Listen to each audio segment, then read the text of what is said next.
मिश्रा। हम दिखाते हैं खबर की सच्चाई। खबर की सच्चाई देखने के लिए देखते रहिए लखनऊ कैंट न्यूज 24। वृंदावन मथुरा में हो रही श्रीमद् भगवत कथा में महाराज श्री अनिरुद्धाचार्य ने कथा कहते कहते भक्तों को बताई है बात। कौन से लोग हैं कलयुग के चपेट में, सनातनियों को कौन कौन सा नहीं करना चाहिए काम। अधिकांश लोग करते हैं ऐसा काम।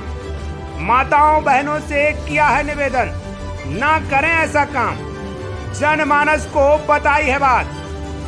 बिना नहाए मत बनाए भोजन, बिना नहाए मत करे भोजन।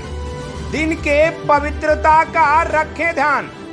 नकारात्मक ऊर्जा आती है ऐसे कामों में। कथा कहते हुए उन्होंने बताया कि आज के जमाने में अच्छे लोग ढूंढने से नहीं मिल रहे हैं। आज कौन कब धोखा दे देगा कुछ पता नहीं। अपनों को दे रहा है धोखा। इसलिए भगवान से करें प्यार और भगवान में लगाएं ध्यान। आइए दिखाते हैं लखनऊ कैंट न्यूज 24 से वृंदावन की एक खास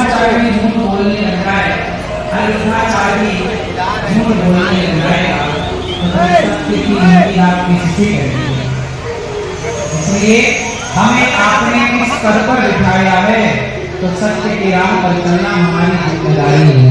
सत्य के राह पर चलना है, क्योंकि हम ही गलत राह पर चल पड़ेंगे तो फिर आप सबका विश्वास टूट जाएगा। यदि हम ही गलत राह पर चल पड़े तो फिर सही राह पर चलने की प्रेरणा कौन देगा। इसलिए आप लोग यदि गलत राह पर चल पड़े तो आपके बच्चों को सही राह पर चलने की प्रेरणा कौन देगा।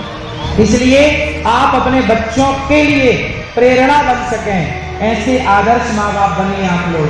ऐसे आप बन सके कि आपके बच्चों को किसी और का उदाहरण ना देना पड़े। आप खुद अपने माँ बाप बच्चों के उदाहरण बनिए। आप खुद ऐसे दादा दादी बच्चों के उदाहरण बनिए कि बच्चे आपका एग्जाम्पल के उदाहरण दें। आपको अपना आदर्श माँ बाप बनिए, आदर्श पुत्र बनिए, आदर्श शिष्य बनिए, आदर्श गुरु बनिए। आप जो भी बनिए आदर्श बनिए। और ये बिल्कुल गाना मत गाइए कि लोग झूठ बोल रहे हैं। मुझे पता है 99.99% लोग झूठ बोलते हैं। 99% बिल्कुल सब झूठ बोल रहे हैं। गलत राह पर लोग चल रहे हैं। आप कथा में बैठे हैं, बहुत अच्छे लगते हैं, और बाहर की दुनिया जाकर देखो कितनी तेजी से मांस लोग खा रहे हैं। अच्छे लोग ढूंढे से भी नहीं मिल रहे हैं बाजार में। हाँ या ना? आज 99% और 99 पॉइंट और ले लोग गलत राह पर चल रहे हैं। कौन कब धोखा दे दे पता ही नहीं चल रहा। तुम्हारा सगा धोखा देने को तैयार है, जरा पैसा उसे मिल जाए तो तुम्हें धोखा दे दे। आजकल का इंसान बिक जाता है पैसों में। अपनी औलाद धोखा दे देती है, अपनी बहू, अपनी सास, अपना परिवार धोखा दे देता है, औरों की तो छोड़ दीजिए। इसलिए इस जमाने में, इस कलिकाल में आपको भगवान की आसन रहना चाहिए। भरोसा जगत पर नहीं, जगन्नाथ पर करना चाहिए।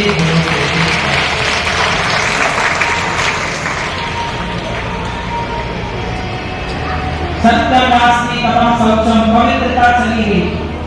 जमाना आजकल पूरे विश्व की बात कर रहा हूं। 99% लोग बिना नहाए चाय पी रहे हैं, बिना नहाए नाश्ता कर रहे हैं, बिना नहाए ही रहते हैं अधिकांश लोग। बहुत सारी स्त्रियां भारत में हैं जो बिना नहाए भोजन बना लेती हैं, बिना नहाए नाश्ता कर लेती हैं और नाश्ता बनाकर करा देती हैं। ऐसे लोग ये कलयुग की चपेट में है। अपवित्र पवित्रो वा सर्वावस्थांग दोपीवा। पवित्रता और अपवित्रता दो चीजें हैं। पवित्रता का ख्याल आप नहीं रखेंगे तो कौन रखेगा। पवित्रता क्या है? लघु शंका जाओ। लघु शंका मतलब, लघु शंका समझते हैं ना, लघु शंका जाओ, वॉशरूम जाओ तो 4 कुल्ला करना चाहिए। लघु शंका के बाद कितने कुल्ला? 4 कुल्ला करो, हाथ धुलो, पांव धुलो, तब आप शुद्धि की राह पर है, तब आप शुद्ध हैं।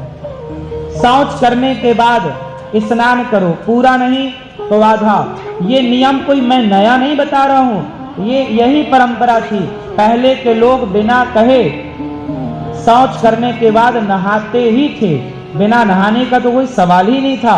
ये बातें कहने की थी ही नहीं जो अब तुम्हें कहना पड़ रहा है, और कहने के बाद भी कुछ लोग फॉलो नहीं करते, पता होने पर भी नहीं करते।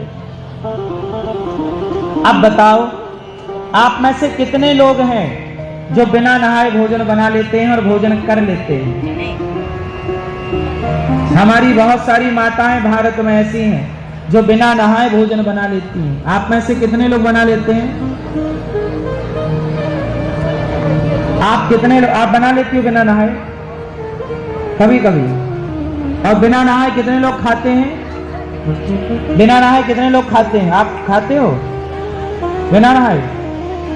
हाँ या ना? बिना नहाए खाते हो? कितने बजे नहाते हो? हाँ, 7 बजे। और नहाते हो, उसके बाद खाते हो। और शौच जाने के बाद दिन में 2 बार शौच जाना पड़ा तो 2 बार नहाते हो? नहीं नहाते।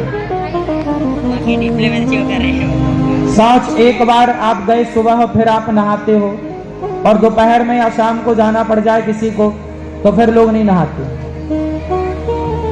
अब नहीं नहाओगे आप, सोचिए कि आप शौच करके आए हैं और आपने स्नान नहीं किया और वही कपड़े पहनकर आप पूरे घर में घूम रहे हैं। क्या है ये? अशुद्धि है। और ऐसे अशुद्ध लोग जहां होंगे वहां क्या होगा? नेगेटिविटी अपने आप खींची चली आएगी। इस वातावरण में, इस आकाश मंडल में, इस स्काई में 2 प्रकार की एनर्जी होती है। कितने प्रकार की एनर्जी होती है?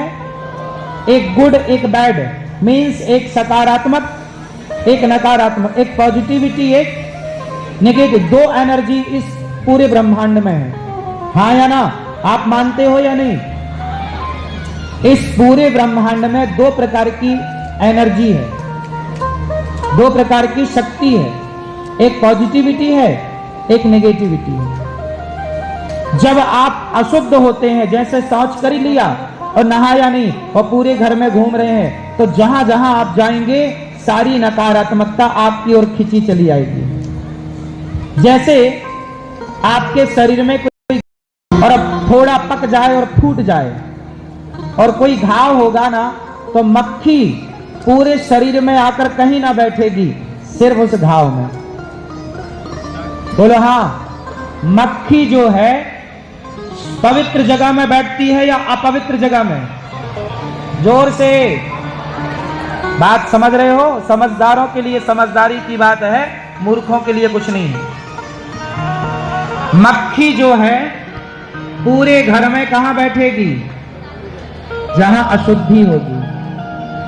सोचिए, मक्खी, मच्छर ये तो दिख रहे हैं, पर एक नेगेटिविटी है, नकारात्मकता।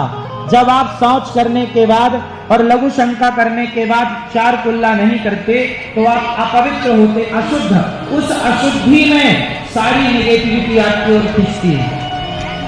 आपकी बॉडी, आपका मस्तिष्क, आपका मन वो नेगेटिविटी को खींच लेता है और फिर आप नकारात्मकता से भरते हैं। आपके मन में गलत गलत थॉट आते हैं, मीन्स गलत विचार आते हैं। आप लोग बताइए, आपके मन में गलत विचार ज्यादा आते हैं या अच्छे विचार ज्यादा आते हैं? बिल्कुल सही बता दो।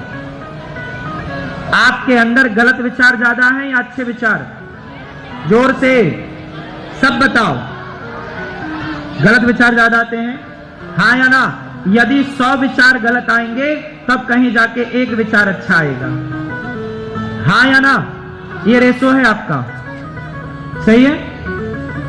99% लोगों का, 1% आप छोड़ दीजिए।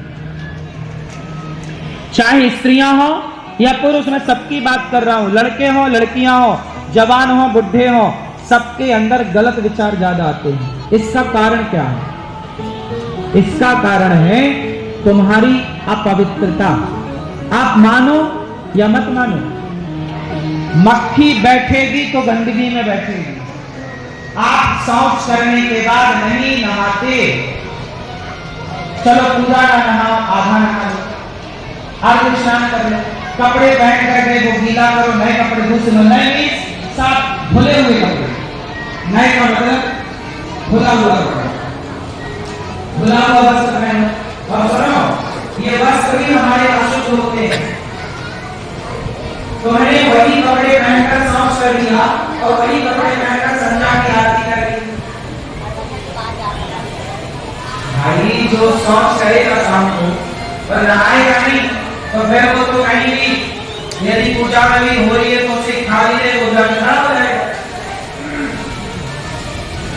तो कपड़े भी अशुद्ध होते हैं, इसलिए शौच करने जाओ तो कम कपड़े शरीर में हो, इतने कपड़े हो जिनको आप गीला कर सको। सारे कपड़े गीला करने चाहिए, गीला करके धुल करके लगा दो। आप जिन कपड़ों को पहनकर शौच करने गए उन कपड़ों को दोबारा कहीं यूज मत करिए बिना धुले, वो भी नेगेटिविटी को खींचेगा और आपको गलत विचारों से भरेगा और आपके गलत विचार, गलत थॉट आपकी जिंदगी को गलत कर देंगे। मैंने अभी क्या बात करी थोड़ी देर पहले, बुद्धि और सद्बुद्धि और दुर्बुद्धि। सद्बुद्धि तब आएगी जब आप सात्विक होंगे, पवित्र होंगे। ये दास अनिरुद्ध, मैं अपनी बात बताऊं, मैं चाहे ट्रेन में हूं या कहीं भी हूं, घर में हूं, आना जाना कहीं भी, यदि लघु शंका जाना है तो 4 कुल्ला करना है। शौच करने के बाद स्नान करना है, इसमें कोई समझौता नहीं। सर्दी हो, गर्मी हो, बारिश हो, आप व्यवस्था से रहिए, वहीं जाइए जहां आपको नहाने की, अर्घ स्नान की व्यवस्था हो।